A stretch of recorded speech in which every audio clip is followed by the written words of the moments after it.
buddy. Hello. How you doing? Good. How are you? Pretty good. Good. What you guys got? How's this week been? Long break between last game and the upcoming game on Sunday. But I know you talked a lot about aggression being a thing this week. What's that look like for you guys? Well, I think that, we've actually taken 2 days off this week, so we've actually really only had 2 days of practice. But it does give us a chance to sort of regroup. All 4 of our next opponents are, and it's 8 days, I think, is that they are big-time pressure teams, physicality. It's going to come down to taking care of the ball, rebounding. And I just want us to be the aggressors. And everything we do, we can work. It's early in the year. It's still November.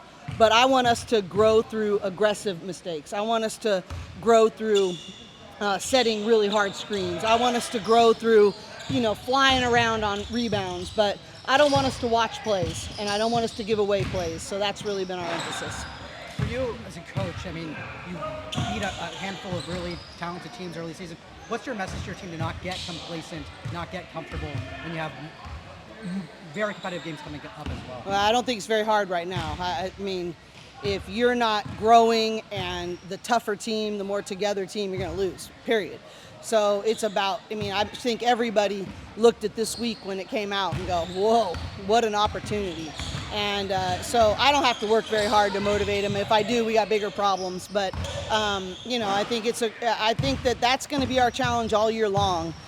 And if you really have championship aspirations, you are always relentlessly fighting for that one more possession or that better habit or that emphasis of growth. And, I actually showed them a video today from Nick Saban talking about outcomes not only are their distraction. Bottom line is outcomes, and focusing on that is really what gets people to be complacent, actually.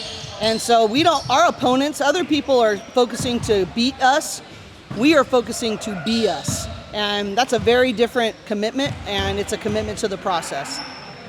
Speaking of the aggression and kind of defense and rebounding that you guys are focusing on today, it looks like you're really getting on Angela, kind of telling her, we're relying on you, we need you. What do you want from her defensively? Well, she's about to match up with some of the best players in the country at that position. You're talking about, there's so many good players. I don't want to look ahead, but the reality is I believe she's one of the best players in the country, and I want her to play like it. And if she floats on the perimeter, she's allowing lesser people to guard her. Yes, shoot the three-point shot. Yes, attack off the bounce. And you've worked so hard in your low post game, I need her to bury and be physical there too. And I just want her to be all she can be. And I'm like, you're not using what you've earned. She's been an animal down there in the low post, and I want her to hunt for that. And I don't want her to settle for playing on the perimeter when she's got a whole lot more tools in their toolbox that she's not accessing. We've talked a lot about Gabriella over the early season. You've coached her for 4 years, but what have you maybe learned from her over these 5 games that you might have not have seen from her in those first 3 seasons? Well, her leading us in three-point shooting. That's a huge piece right there. What her consistency on her three-point shot and her confidence in it is just at a different level. That's the biggest thing. I think this, I really want her to be dominant in the rebounding area. That's this week. That's going to be a huge effort. She's shown that before. In previous years, it's sort of the opposite of your question, but I'd like her to get back to that dominant rebound. Like, I don't care where the ball goes, Gabs is going to find a way to get a hand on it. I need that warrior mentality that she has always led us in. It's awesome that she's a much more skilled offensive player. She's a great shooter, but what's made her special is her warrior mentality. And I'm going to need that to come out on a very consistent basis this week. You guys have a ton of playmakers, and on any given night, it can be someone else. I know Gabriella talked about that against South Florida. It's one thing to preach it, and it's one thing for players to say they're going to buy in, but how hard is it to actually achieve? I think it's an everyday choice, right? And I always say you got to set your mind there every day, because you never have to remind yourself. I never have to get up and go, Cori, you got to remind yourself to think about you. No. That happens automatically. But if you want to be selfless, if you want to just be like whatever the team needs from me, you have to set your mind there daily. And, I think that's it's not easy. And we have really capable, high-achieving individual players that have individual goals too, which are not a bad thing. But I think you have to choose to submit your individual goals or that individual night to the team purpose, and you just got to do that over and over again. And I always say you can't carry over your choice from yesterday. You got to choose it again today. And that selflessness has to be a part of how we fight our default mode, which is to protect ourselves. And, you know, I just think there's tremendous power in that. But that goes for all of us. The staff has to do that too. I mean, there's certain games where, hey, it is not my call. It's one of my other coaches that made a brilliant call. And, you know, like, I need to celebrate that, but I have to choose that every time. That we are not, I may have a different title in front of my name, but we are a coaching team. And I have to set the example of being a selfless leader if I expect our players to set that example and set their mind every single day. There was a point when you guys were scrimmaging where Tamia was kind of speaking something up to you and you nodded your head to her. What kind of presence has she been on the bench, and what was she saying to you, if you remember? Tamia has been nothing short of brilliant. I mean, she has picked up where Char left off last year when she was injured. And I mean, we are so fortunate to have Tamia. Her mind, she's contributing greatly right now. Would I rather it be on the court? Of course. Would she rather it be on the court? Absolutely.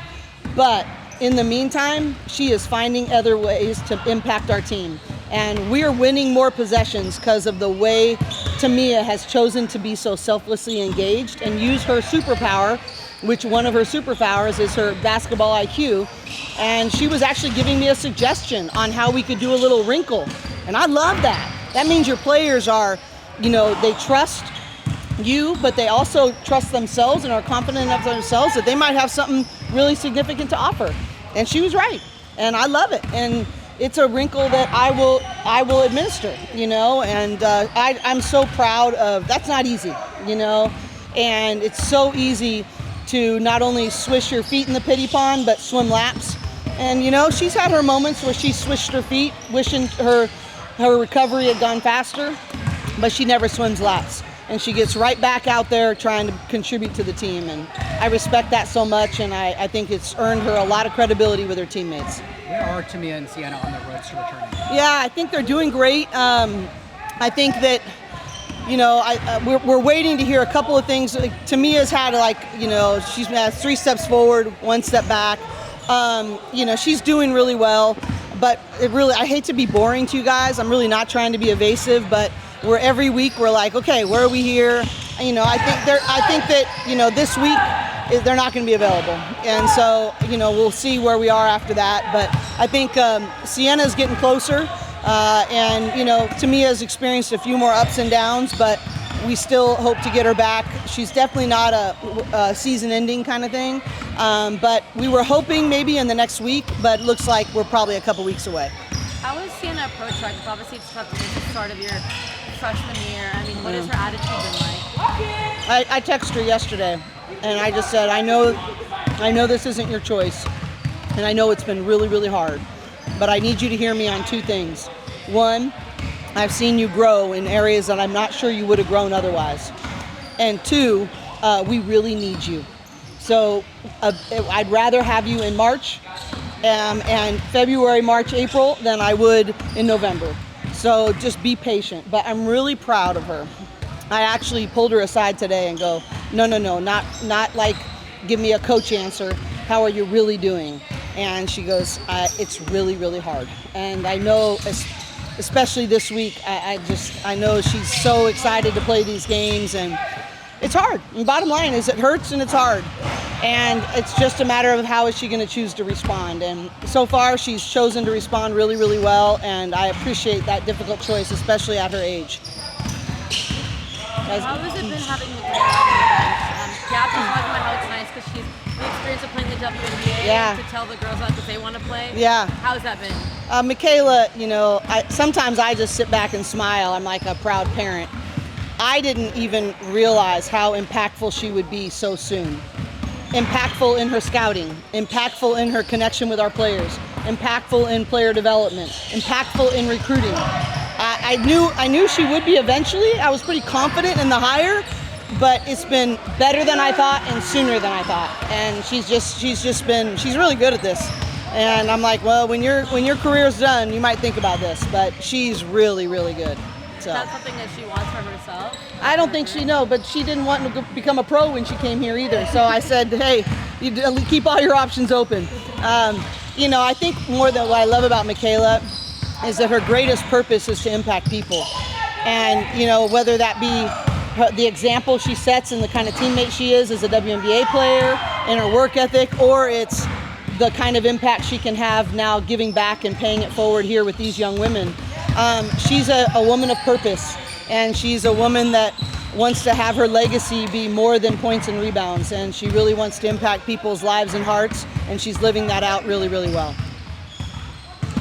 Okay? Thank you so much. All right, thank you guys. Appreciate it. You bet.